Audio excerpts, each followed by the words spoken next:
বিনত বিবির মসজিদ, ঢাকার হৃদয়ে লুকিয়ে থাকা এক নারী মুমিনার নীরব সদকা জারিয়া। পুরনো ঢাকার সরু গলি পেরিয়ে অম্বর শাহ আলীর কবরস্থানের কাছে পৌঁছালে দৃষ্টির সামনে ভেসে ওঠে বিনত বিবির মসজিদ।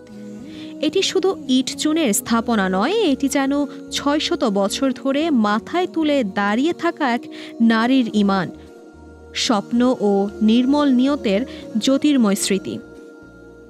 এই মসজিদে প্রবেশ করলে মনে হয় শতাব্দীর আড়াল থেকে যেন ফিসফিস করে ভেসে আসে তাওহীদের আওয়াজ। অদেখা কোনো দরবেশে যেন অবিরত বলছেন, এই ঘর আল্লাহর ঘর, এখানে মন নরম হয়, হৃদয় পাক হয়, নিয়ত পরিশুদ্ধ হয়। ইতিহাসে বিনত বিবির সম্পর্কে তেমন কিছু উল্লেখ না থাকলেও তার নির্মিত মসজিদ যুগের পর যুগ আল্লাহর ইবাদাতের ধ্বনি বহন করে চলেছে।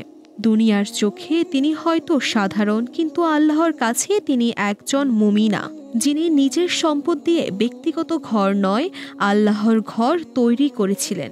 তার এই উদ্যোগটি কুরআনের একটি আয়াতের নিখুঁত প্রতিচ্ছবি। আল্লাহর মসজিদসমূহ নির্মাণ করে সেই যে আল্লাহ ও আখিরাতে ঈমান রাখে। সূরা তাওবা আয়াত ১৮।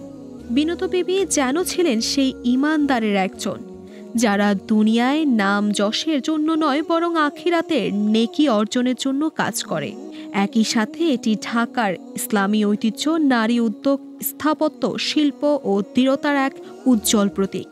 আজও এর ভেতরে ৫ ওয়াক্ত নামাজ হয়।